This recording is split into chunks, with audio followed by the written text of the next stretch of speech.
السلام عليكم ورحمة الله تعالى وبركاته. بسم الله الرحمن الرحيم. الحمد لله رب العالمين، وصلى الله وسلم على سيدنا محمد وعلى آله وصحبه الطيبين الطاهرين. اللهم لا سهل إلا ما جعلته سهلا، وأنت يا حي يا قيوم تجعل الحزن إذا شئت سهلا. اللهم علمنا ما جهلنا وذكرنا ما نسينا. اللهم زدنا علما واغفر لنا وارحمنا يا أكرم الأكرمين. اللهم وفقنا لما تحب وترضى يا أرحم الراحمين. أما بعد، مسلمين dan muslimat rahimakumullah subhanahu wa ta'ala. Allah subhanahu wa ta'ala telah berfirman dalam Al-Quran Al-Karim, wa'tasimu bihablillahi jami'an wa la tafarraqu. Di dalam ayat ini Allah subhanahu wa ta'ala telah menyuruh kita untuk berpegang dengan agama Allah subhanahu wa ta'ala, agama Islam, yang ia adalah agama sekalian para anbiya alaihimus salatu wassalam. Agama Islam yang mulia, ia adalah agama Adam, agama Nuh, agama Ibrahim, agama Musa, agama Isa, dan agama Muhammad, agama semua para anbiya alaihimus salatu wassalam. Dan Allah subhanahu wa ta'ala telah melarang kita daripada berpecah belah. Wala tafarraqu. Jangan kamu berpecah belah. Kita disuruh untuk kita bersatu dengan agama Islam, dengan aqidah Rasulullah Muhammad sallallahu alaihi wasallam, aqidah yang benar, dan kita dilarang daripada kita berpecah belah. Lagi Rasulullah sallallahu alaihi wasallam telah bersabda, "Alaikum bil jama'ah wa iyyakum wal furqah, fa inna asy-syaitana ma'al wahid wa huwa minal itsnaini ab'ad." Yang difahami daripadanya, hendaklah kamu kekal bersama al-jama'ah. Al-jama'ah yakni kekal bersama ahli sunnah wal jama'ah. Ini maksud dengannya, yakni kekal bersama mereka yang berpegang dengan aqidah Rasulullah sallallahu alaihi wasallam dan sahabatnya. Wa iyyakum wal furqah. Jangan kalian berpecah belah. Fa inna asy-syaitana ma'al wahid. Sesungguhnya lagi mudah bagi syaitan untuk mempengaruhi seorang apabila dia berseorangan. Wa huwa minal itsnaini ab'ad. yakni syaitan lagi jauh daripada seorang apabila dia berdua. Dan agama kita telah menyuruh kita untuk kita juga mempertahankan tanah air kita, tanah air Islam. Antara kewajiban ke atas kita untuk kita mempertahankan negara Islam daripada ancaman-ancaman musuh yang dia tamak pada tanah air kita dan mahu mengambilnya. Apabila kita sudah dekat dengan 31 Ogos, yang mana ia adalah hari yang sangat istimewa bagi kita umat Islam di Malaysia, yang mana ia adalah hari apabila diisytiharkan kemerdekaan dan kita dapat untuk keluarkan penjajah daripada negara kita, maka ini adalah satu hari yang sangat istimewa pada hati kita yang tahu nilai kemerdekaan ini, yang tahu makna negara kita adalah negara yang merdeka, bukan berada di bawah penjajah. Mungkin ada setengah generasi yang baru yang mereka tidak baca sejarah betul-betul, tidak faham apakah makna apabila satu umat berada di bawah penjajah, dibunuh, diambil hartanya tanpa hak, diambil hasil tuaiannya dan dijual secara paksa, diambil daripadanya dan dijual di luar untuk kekayaan penjajah. Makna-makna ini jarang-jarang terlintas di pemikiran pemuda-pemudi yang pada zaman sekarang ramai daripada mereka sibuk dengan main phone dan main game dan lupa tentang prinsip-prinsip yang penting dalam mempertahankan negara dan mempertahankan umat. Di dalam agama kita, kita disuruh untuk mempertahankan negara kita, negara Islam. Dengan apa yang kita mampu kita buat. Alhamdulillah, Islam telah sampai ke tanah air kita lama sebelum penjajah datang. Mereka datang, mereka dapat ada jutaan umat Islam atas tanah ini.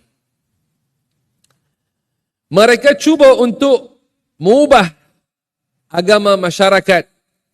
Mencuba untuk masukkan Christianity, masukkan fahaman etis, masukkan macam-macam fahaman komunis dan selainnya.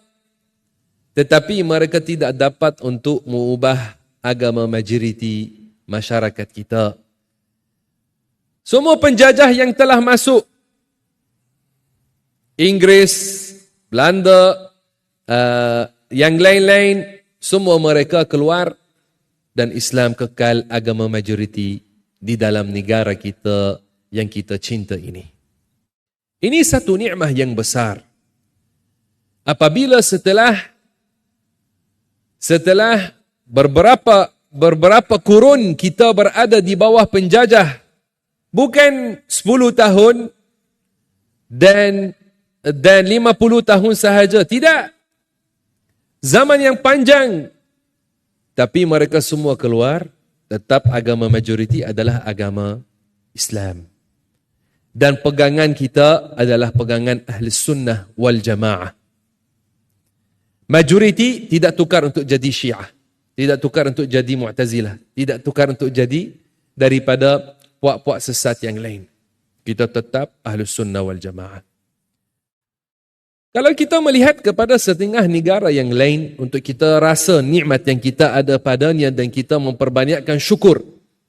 Kita melihat setengah negara yang lain apa yang telah berlaku padanya. Boleh ambil contoh sebagai contoh Filipin contoh. Setelah mana Islam telah tersebar luas di Filipin. Masuk penjajah. Dan mereka membawa dengan mereka Christianity dan da'i-da'i mereka, pendeta-pendeta mereka. Sampai kita melihat setelah mereka keluar, memang ada sebahagian besar daripada penduduk Filipin. Mereka sudah jadi orang-orang, mereka ikut agama Kristian atau mereka tidak lagi ikut agama Islam.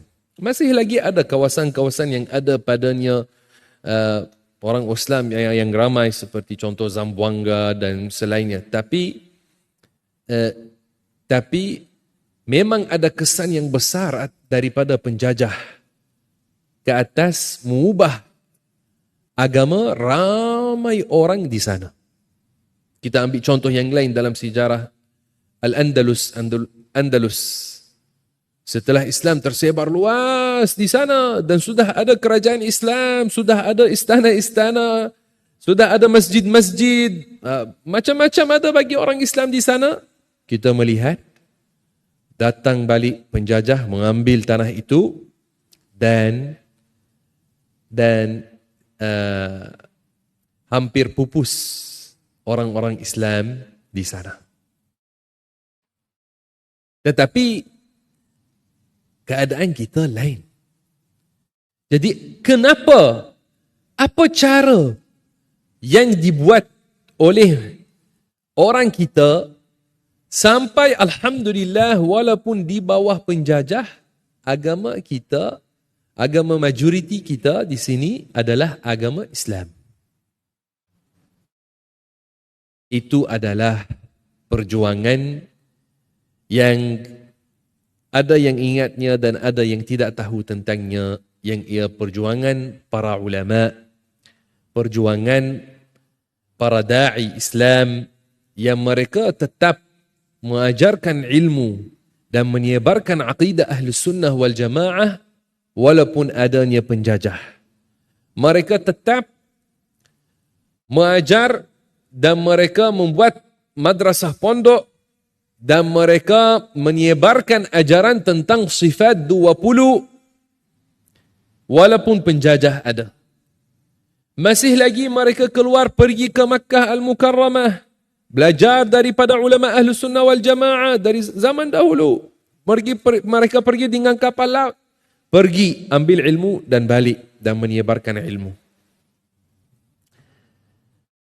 Penjajah dia cuba untuk pecah belah kita. Dia cuba untuk masukkan agama Kristian, cuba masukkan macam-macam antara kita. Tapi dia tidak berjaya. Dia tidak dapat untuk memecah belah kita. Kenapa? Karena ulama kita yang mereka ada di antara mereka orang-orang salih, orang-orang bertakwa, orang-orang waliullah pun awliyaullah ada di antara mereka. Mereka telah menjaga agama masyarakat.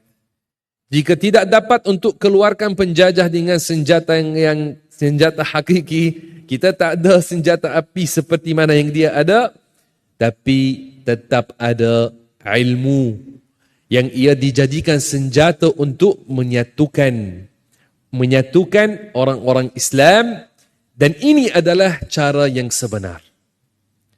Kalau kita melihat Rasulullah sallallahu alaihi wasallam apabila dia menyatukan para sahabat di Madinah Al-Munawwarah dan mengasaskan satu kerajaan bagi umat Islam di tanah Al-Madinah Al-Munawwarah. Kemudian Islam tersebar luas daripada sana ke timur dan barat. Atas apa Rasulullah sallallahu alaihi wasallam telah mengasaskan ikatan itu atau hubungan itu atau perhimpunan itu antara orang Islam? Mereka berhimpun ke atas apa? Ke atas aqidah yang satu. Beriman dengan Allah dan Rasulnya sallallahu alaihi wasallam, dan Allah berfirman, wa'tasimu bihablillahi jami'an wa la tafarraqu. Yani hendaklah kamu berpegang dengan agama Allah Subhanahu wa taala. Kamu semua hendaklah berpegang dengan agama Allah dan jangan kamu berpecah belah. Apabila kita melaksanakan ini, dipertahankan tanah air kita, dipertahankan agama kita, dipertahankan harta kita, dipertahankan orang kita insya-Allah taala.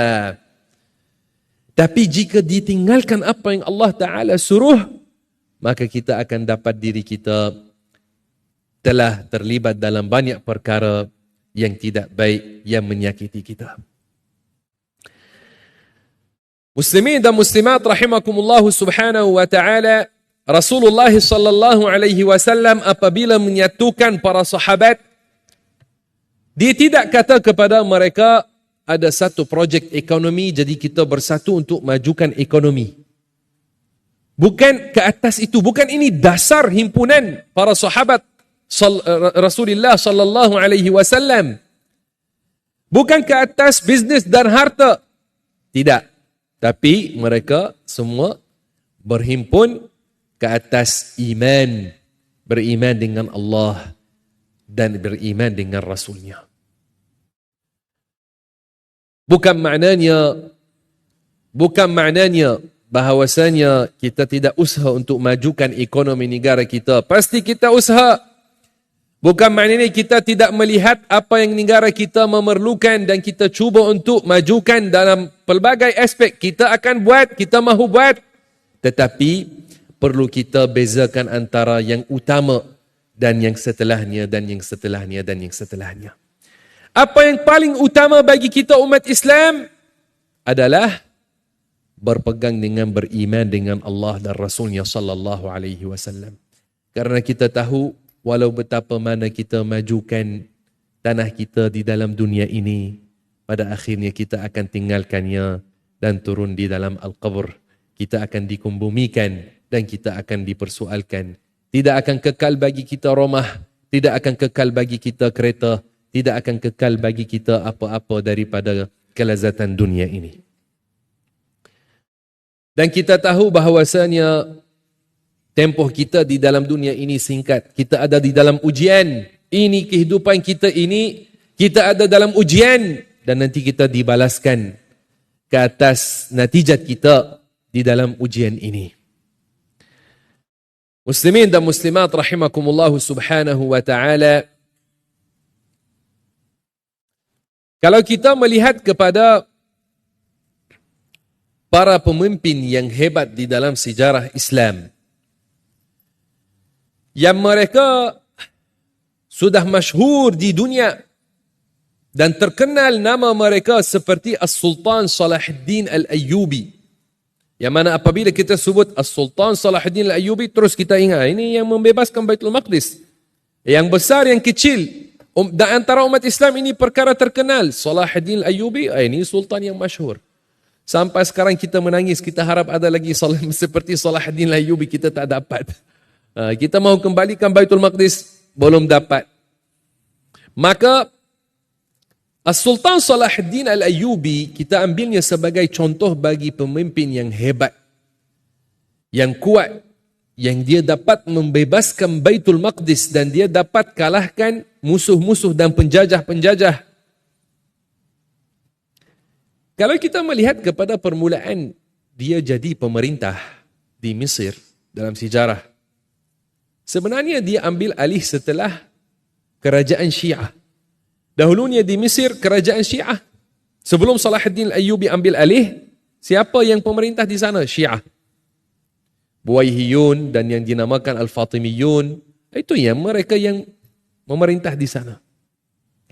Sultan Salahuddin Al-Ayyubi dengan kecerdikan beliau, dia naik, ambil alih, menjatuhkan mereka semua dan dia kembalikan kerajaan kepada Ahli Sunnah wal Jamaah di Mesir.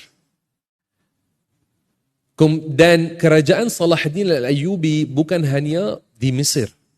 Dia jadi sultan bagi Mesir, bagi Yaman, Makkah, Madinah, sampai ke Qatar, juga Lebanon, Syria, Palestin dia telah membebaskan, Jordan, dan juga sebelah Libya. Kerajaannya besar, luas. Semua negara ini dahulunya berada di bawah pemerintahan Salahuddin Al-Ayyubi. Apakah cara kejayaan beliau sampai dia dapat membebaskan Baitul Maqdis? Ini cara kejayaan dia. Dia pun faham bahawasanya cara Rasulullah dan apa yang Quran menyuruh adalah bersatu ke atas agama dan akidah Islam. Maka apa yang dia buat? Dia telah menyuruh semua para Bilal di semua masjid dalam kerajaannya untuk mereka bacakan satu risalah namanya Al-Aqidah Al-Murshidah. Dia suruh untuk ia dibaca setiap malam sebelum azan subuh. Sebelum azan subuh, pada waktu sahar, mereka akan baca ini. Apakah ia? Satu risalah yang ada padanya ringkasan bagi aqidah Ahli Sunnah wal Jamaah tentang Allah. Ada dalamnya tentang sifat-sifat Allah subhanahu wa ta'ala. Karena kewajiban paling besar ke atas kita adalah apa? Mengenal Allah. Kewajiban paling besar adalah mengenal Allah subhanahu wa ta'ala. Bagaimana seorang mengenal Allah? Dengan mengenal sifat-sifat Allah subhanahu wa ta'ala. maka dia faham bahawasanya jika dia mahu berjaya, perlu dia jaga kewajipan yang paling utama ke atas manusia yang ia mengenal Tuhan yang menciptakan alam ini. Maka dia suruh, ini setiap malam kena dibaca atas minarat. Masyarakat semua kena mendengar aqidah Rasulullah sallallahu alaihi wasallam, kepercayaan Rasulullah tentang Allah Subhanahu wa taala. Kata Al-Imam As-Suyuti dalam kitabnya Al-Wasail, kitab sejarah dia menulis, dia kata, masih lagi sampai zaman saya sekarang, dibaca aqidah itu, namanya Al-Aqidah Al-Mursyidah atas minarat. Di Mesir masih lagi sampai zaman saya sekarang. Zaman dia menulis kitab, masih lagi dibaca. Bila itu Imam Suyuti, bila Salahuddin Ayyubi, ada jarak masa 400 tahun antara dua mereka. Sampai setelah 400 tahun masih lagi mereka di Mesir membacanya.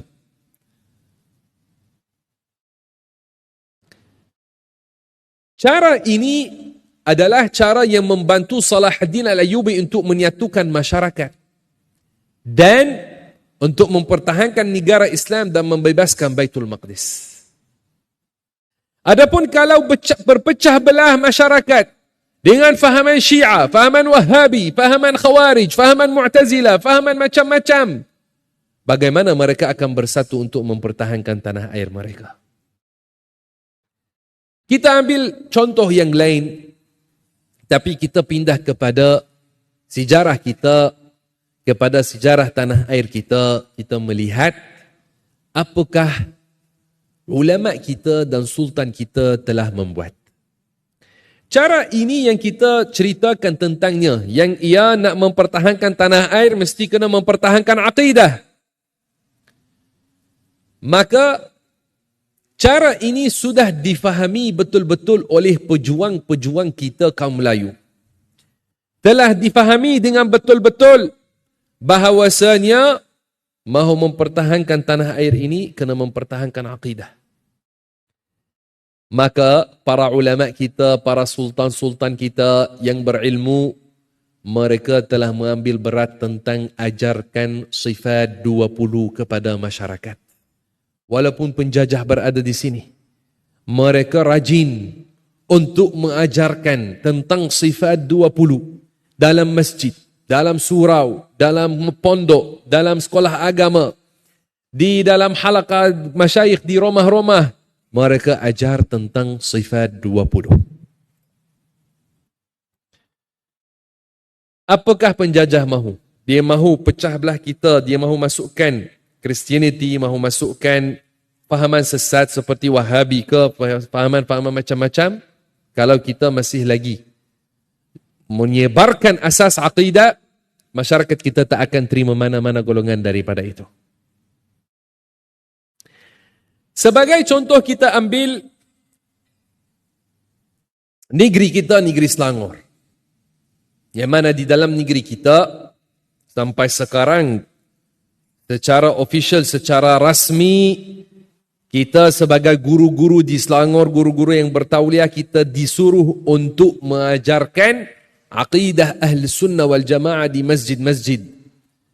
Dan sultan kita sampai sekarang dia tidak menerima diajar di dalam masjid-masjid atau di negeri Selangor melainkan aqidah Ahli Sunnah wal Jamaah. Tapi ini bukan mula dengan sultan kita sekarang yang mulia, tapi ini telah mula lama sebelum itu. Pada zaman As-Sultan Alauddin Sulaiman Shah, Sultan Selangor Darul Ihsan, dan sebelumnya juga. Tapi kita ambil contoh ini, Sultan Alauddin Sulaiman Shah, Sultan Selangor Darul Ihsan yang kelima. Yang dia jadi sultan pada tahun 1898 sampai 1938, yakni masih lagi Inggris, masih lagi mereka di sini. Beliau rahimahullah seorang yang sultan dan seorang yang berilmu. Sultan dan berilmu. Dia suka para ulama, dia menyokong para ulama. Dia sendiri, kerana dia berilmu, dia membuat khutbah Jumaat. dia membuat khutbah Jumaat di ada masjid beliau, Masjid Sultan Alauddin Sulaiman Shah, ada satu masjid bawah nama dia buat khutbah Jumaat di dalamnya. Dia mengimamkan salat. Dia membuat khutbah hari raya Idul Fitri, Idul Adha. Dia mengajar kitab. Dia menulis kitab Jawi, kitab agama, dia menulis. Dia menulis syair pun. Jadi dia faham kerana dia orang yang berilmu. Dia faham bahawasanya mahu menjaga masyarakat kita perlu untuk menjaga akidah mereka. Maka dia membuat apa? Dia fokus untuk mengajar tentang sifat 20. Dia menulis sebuah kitab berjudul Pohon Agama, Bahagian Rukun Iman. Dalamnya dia syarah tentang sifat-sifat Allah. Al-wujud, al-qidam, al-baqa, mukhalafatuhu lil-hawadith, qiyamuhu binafsih, al-wahdaniyah, al-qudrah, al-irada, al-hayat, al-ilm, al-kalam, al-sama', al-basar. Dia syarah tentang sifat-sifat Allah subhanahu wa ta'ala. Dan untuk dia memastikan bahawasanya masyarakat sampai kepada mereka ini, dia keluarkan titihan untuk ini diajar di semua sekolah agama di negeri Selangor. Tambahan ke atas ini, dia suruh untuk dibuat carta tentang sifat-sifat Allah subhanahu wa ta'ala dan ditampal di setiap sekolah, di dalam sekolah, di dalam surau sini dan sana, untuk ia ditampal supaya masyarakat mereka mendengar dan membaca tentang sifat-sifat Allah subhanahu wa ta'ala, tentang asas agama yang ia mengenal Allah subhanahu wa ta'ala. Muftinya pada waktu itu, yang dia adalah Tunku Mahmud Zuhdi bin Tunku Abdul Rahman Al-Fatani, seorang alim yang besar, yang hebat, yang sangat mantap ilmunya.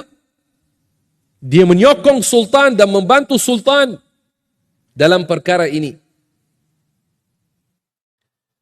Maka ini Tunku Mahmud Zuhdi bin Tunku Abdul Rahman Al-Fatani yang dia dilantik sebagai Syekhul Islam. Dia ini asalnya daripada Fatani.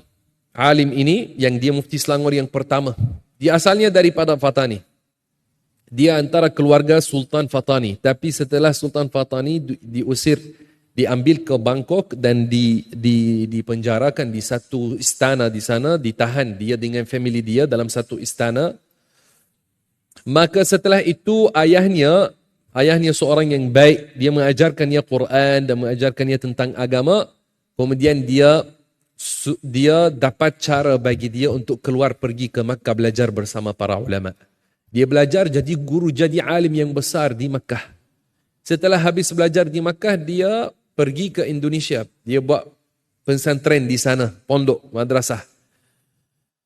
Sultan kita di sini, dia mendengar ada ini alim besar. Baru habis belajar, dia pergi ke Indonesia. Karena tawadu'nya, karena dia seorang yang sangat cerdik dan faham bahawasanya dia perlukan bantuan para ulama untuk mempertahankan akidah masyarakat. Untuk mempertahankan negara dengan itu, dia buat apa? Dia sendiri, dia sultan. Dia pergi musafir, berjumpa dengan alim itu, Tunku Mahmud Zuhdi. Dia musafir khusus untuk berjumpa dengan dia di Indonesia. Pergi, dia minta daripadanya untuk turun bersamanya ke negeri Selangor. Dia membawanya bersamanya, dia minta daripada dia membantunya di negeri Selangor. Kemudian dia melantikkannya sebagai Syekhul Islam Selangor. Dahulunya, sebelum ada diguna gelaran mufti secara rasmi, ada jawatan Syekhul Islam, dinamakan Syekhul Islam kerana sultan-sultan kita banyak ambil daripada Khalifah Uthmani dahulu cara dia, dan itu kerana ada hubungan kuat dahulunya, ada hubungan kuat antara kerajaan-kerajaan Islam di tanah Melayu, di Nusantara dan sultan kerajaan Uthmani di Turki. Sampai ada kitab-kitab Melayu yang Jawi yang Sultan di sana dia membantu untuk dicetak di sana, kemudian dihantar ke tanah Melayu. Maka Tunku Mahmud Zuhdi bin Tunku Abdul Rahman Al-Fatani rahimahullahu ta'ala, apabila dia dilantikkan sebagai mufti negeri Selangor atau Syekhul Islam di negeri Selangor, pada waktu itu sudah mula ada pergerakan selain pergerakan Ahlus Sunnah wal Jamaah cuba untuk masuk. Dan pergerakan ini adalah pergerakan yang terkenal dengan nama Wahabi. Pergerakan Wahabi. Dan dalam sejarah kita tahu bahawasanya pergerakan Wahabi ini pada permulaannya yang pengasasnya adalah Muhammad ibn Abdul Wahhab. Maka seperti mana kata Syekh Dawud bin Abdullah Al-Fatani, seperti mana kata Syekh Ahmad bin Wan Muhammad Zain Al-Fatani yang menulis kitab Faridatul Faraid, ini Syekh Ahmad Al-Fatani ini dikira guru ulama Melayu pada zamannya. Kalau kita melihat anak muridnya, siapa anak muridnya? Anak muridnya kebanyakan mereka mufti-mufti. Mufti-mufti di tanah Melayu, ini anak muridnya. Dia Melayu, tapi dia jadi guru di Masjidul Haram. Dia jadi guru di Masjidul Haram sampai orang Arab belajar daripada dia. Orang Arab belajar daripada dia. Syekh Ahmad Fatani ini. Alim yang besar, Masya Allah Al-Azim. Dia menulis kitab berjudul Hadiqatul Azhari wal Rayahin. Dia cerita tentang golongan Wahabi ini, apakah tujuan mereka apakah tujuan pergerakan mereka dan ini. Maka dia sebut bahawasanya Muhammad ibn Abdul Wahhab ini orang yang sesat dan dia mengkafirkan umat Islam, dia mengkafirkan yang buat salawat ke atas Rasulullah sallallahu alaihi wasallam dengan cara yang tertentu. Kemudian dia ceritakan tentang sejarahnya, tapi Muhammad ibn Abdul Wahhab ini asas pergerakannya adalah pergerakan yang disokong oleh penjajah untuk menjatuhkan kerajaan Uthmani. Ini diketahui. Jadi pergerakan Wahabi ini, tujuan penjajah daripada menyokongnya daripada zaman dahulu. Penjajah yang memberi latihan kepada Muhammad bin Abdul Wahhab ini diketahui dalam sejarah. Tujuannya adalah untuk mana ada umat Islam yang bersatu, mana ada negara Islam yang aman, yang Ahlus Sunnah wal Jamaah dalamnya bersatu, penjajah cuba ambil masuk untuk pecah belah. Tapi Allah berfirman, wala tafarraqu, jangan kamu berpecah belah yani. Jadi ulama kita cuba menyatukan dengan akidah, tapi penjajah cuba mempermudahkan bagi golongan sesat masuk dan pecah belah dalam isu akidah. Karena kita tahu kaedah penjajah. Mereka ada kaedah pecah belah dan perintah. Maka ini diguna oleh mereka. Apabila Tunku Mahmud Zuhdi bin Tunku Abdul Rahman Al-Fatani, kita sekarang melalui syarahan ini kita melihat perjuangan dari sudut pemikiran dan akidah. Karena memang kita ada pejuang-pejuang yang daripada pahlawan-pahlawan kita yang mereka telah berdiri dan membantah terhadap penjajah, dan ada jatuh syahid pun. Raja Haji Fisabilillah yang jatuh syahid pada zaman dahulu di Melaka, Tok Janggut yang dibunuh oleh penjajah di Kelantan, dan selain mereka, Mat Kilau dan selain mereka. Tapi perbahasan kita sekarang adalah perjuangan pemikiran dalam mempertahankan umat Islam daripada dipecah walaupun di bawah penjajah. Apabila Tunku Mahmud Zuhdi bin Tunku Abdul Rahman Al-Fatani, dia rasa ada bau Wahabi macam nak masuk ke negeri Selangor, nak serang, dia buat apa? Terus menulis kitab Tazkiyatul Azhar wa Tasfiyatul Afkar. Apa perbahasan kitab ini? Tolak golongan Wahabi. Tolak golongan Wahabi. Ini adalah perbahasannya. Subhanallah al-azim. Dan kitab ini dia cetak, dia ambil pengiktirafan daripada ulama terkenal di tanah Melayu pada waktu itu. Dia ambil pengiktirafan, dia tulis pengiktirafan para ulama, kemudian dia cetak dan dia sebarkan untuk tunjukkan bahawasanya negeri Selangor dan negeri-negeri yang lain tidak menerima fahaman Wahabi ini. Maka ini contoh bagi negeri Selangor, dan ada contoh-contoh yang lain. Kalau kita melihat negeri Perak sebagai contoh, pun dahulunya ada padanya Sultan yang mulia, yang dia adalah As-Sultan Iskandar Shah Ibn Sultan Idris Shah Al-Murshid. Sultan Iskandar ini, yang dia sendiri juga seorang yang berilmu. Dia seorang yang berilmu. Dia belajar ilmu daripada seorang yang salih, waliullah yang salih, yang bertakwa, namanya Al-Syeikh Muhammad Salih bin Muhammad Tayyib Al-Manengkebawi. Syekh Muhammad Salih bin Muhammad Tayyib Al-Manengkebawi, dia ini jadi pada zaman Sultan Iskandar, dia jadi Syekhul Islam bagi negeri Perak. Beliau ini alim yang besar. Alim yang besar, dia anak murid kepada mufti para Syafi'iyah di Makkah pada zaman itu, As-Sayyid Ahmad Zaini Dahlan. Dan beliau rahimahullahu ta'ala seorang yang ilmunya sangat tinggi, maka beliau dapat untuk pun mempertahankan dengan bekerjasama dengan Sultan, dapat mempertahankan negeri Perak daripada ancaman-ancaman fahaman sesat. Sultan Perak menulis kitab berjudul Ar-Risalah Al-Iskandariyah. Tentang apa? Tentang ilmu aqidah dan fardu ain. Dia syarah tentang sifat 20. Dia suruh semua masyarakat di Perak untuk belajar kitab itu. Lagi kalau kita mahu melihat di negeri-negeri yang lain pun ada banyak contoh. Banyak contoh. Tapi seperti ini, ajaran tentang sifat 20 telah dijadikan senjata untuk mempertahankan negara, telah dijadikan benting yang asas untuk mempertahankan tanah air. Kita dengar azan, kemudian kita sambung sedikit. Subhanallah walhamdulillah wa la ilaha illallah wallahu akbar wa la hawla wa la quwwata illa billahil aliyyil azim. Allahumma salli ala Sayyidina Muhammad. Allahu ya Karim. Allahu Akbar,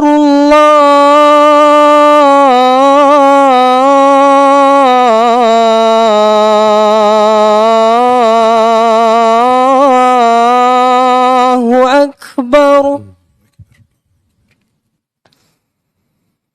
Allahu Akbar,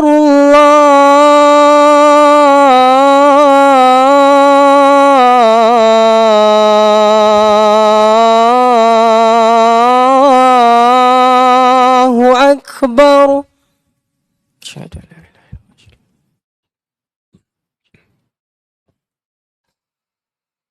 Ashhadu an la ilaha illallah.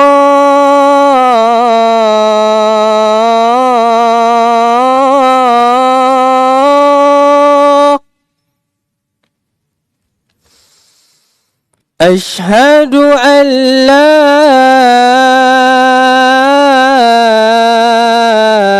ilaha illallah.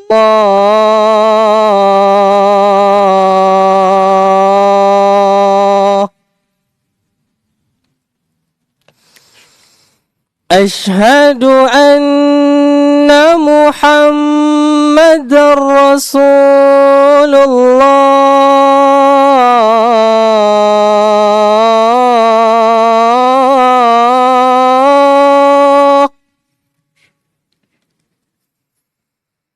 Ashhadu anna Muhammadar Rasulullah.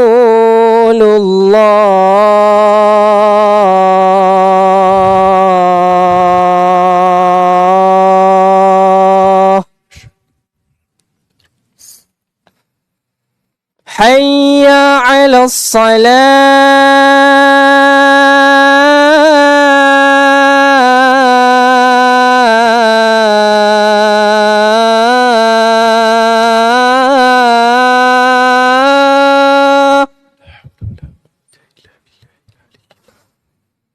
Hayya 'alas salah.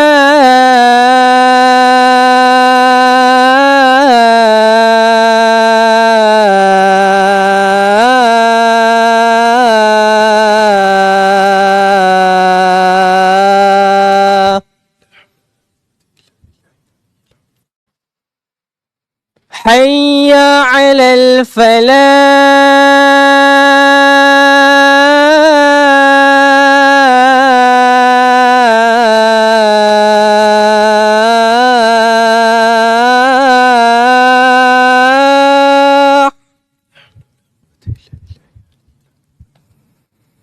حي على الفلاح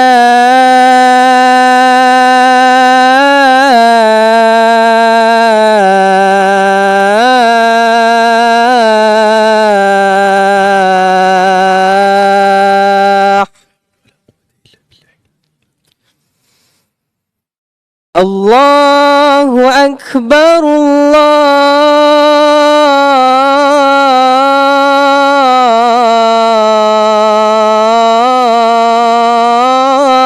الله أكبر لا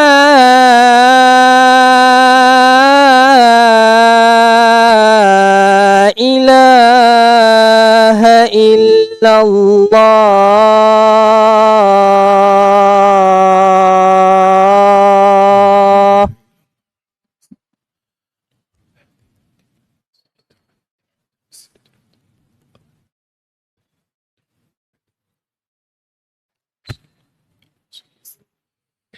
Muslimin dan muslimat rahimakumullah subhanahu wa ta'ala. Juga kita tidak boleh lupa jasa seorang yang alim yang sangat istimewa dalam sejarah tanah air kita. Yang dia antara pejuang merdeka yang terkenal. Yang dia daripada negeri Penang. Bukan hanya negeri Selangor, negeri Perak, tapi juga negeri Penang. Yang mana dia adalah Tuan Guru Syekh Abdullah Fahim rahimahullahu ta'ala. Yang mana Tuan Guru Syekh Abdullah Fahim yang dia lahir di Makkah Al-Mukarramah. Dia Melayu tapi dia lahir di Makkah Al-Mukarramah dan dia telah menuntut ilmu di sana. Dikatakan guru-gurunya lebih daripada 40 alim mendidikkan beliau. Dan dia datang ke tanah air, dia menetap di kepala batas di Penang dan dia mendirikan rumah tangga di sana. Dan dia berkhidmat bersama Sultan Kedah, bersama Sultan Perak. Dan dia membuat madrasah di sana, madrasah wataniyah. Dan dia antara yang telah kerja keras dalam mempertahankan aqidah ahli sunnah wal jamaah dan tolak fahaman-fahaman sesat yang pada waktu itu cuba oleh penjajah untuk dimasukkan supaya mempecah belah masyarakat. Sampai pada tahun 53, dia membuat satu perhimpunan sebelum isytihar kemerdekaan. Dia membuat satu perhimpunan di Sebarang Jaya. Dia membuat perhimpunan namanya Perhimpunan Ulama Semalaya. Apakah perbahasan di sana? Perbahasan adalah macam mana ulama di tanah Melayu menjawabkan terhadap fahaman-fahaman sesat yang cuba dibawa daripada luar. Fahaman yang tolak ajaran sifat 20. Golongan yang tolak ajaran sifat 20, tolak maulid, tolak sambutan maulidur rasul, tolak tahlil, tolak talqin, tolak baca yasin malam Jumaat dan selain itu. Jadi ulama berhimpun tulis jawapan-jawapan, kemudian dikeluarkan resolusi, disebarkan. Untuk apa? Mempertahankan akidah masyarakat supaya mereka tidak berpecah belah dalam akidah. Kalau pecah belah di dalam akidah, sedangkan penjajah ada di sana, penjajah tak mahu keluar lagi. Dah dia bagi kepada masyarakat bergaduh antara mereka dan dia tidak mahu keluar. Tetapi ulama kita cerdik, mereka telah menyatukan masyarakat dengan aqidah ahli sunnah wal jamaah. Maka beliau rahimahullah yang dia ada pengalaman, dia waktu penjajah ada, dia menghadap mereka. Beliau telah meninggalkan satu wasiat bagi orang Melayu. Dia tulis dalam wasiatnya. Dia kata, kita kaum Melayu Ahlus Sunnah wal Jamaah. Dari sudut akidah kita ikut Imam Abul Hasan Al-Ash'ari radhiyallahu anhu. Yang dia imam besar, imam Ahlus Sunnah wal Jamaah yang kita di negeri Selangor, kita mengajar akidah menurut cara Abul Hasan Al-Ash'ari radhiyallahu anhu. Kerana ini kita mengajar tentang sifat-sifat Allah subhanahu wa ta'ala. Dia kata, dari sudut fiqh kita ikut Imam Asy-Syafi'i radhiyallahu anhu. Dan dari sudut tasawuf kita ikut tasawuf Imam Ghazali dan Al-Junaid Al-Baghdadi. Kemudian dia kata pada akhirnya, dan ini kita mengakhirkan dengannya tazkirah kita, dia kata, wahai kaum Melayu, jangan kamu berpecah belah dengan menerima fahaman-fahaman yang sesat. Ini wasiat daripada Syekh Abdullah Fahim. Barakallahu fikum. Jazakumullahu khaira. Perbahasan ini sebenarnya sangat panjang, tapi kita cuba bagi peringatan sahaja. Wallahu ta'ala a'lam wa ahkam. Alhamdulillah wa sallallahu wa sallama ala rasulillah. Allahumma ighfir lana warhamna wa qina adhaban nar. Waj'alna ya Rabbana minas salihin. Walhamdulillahi rabbil alamin. Assalamualaikum.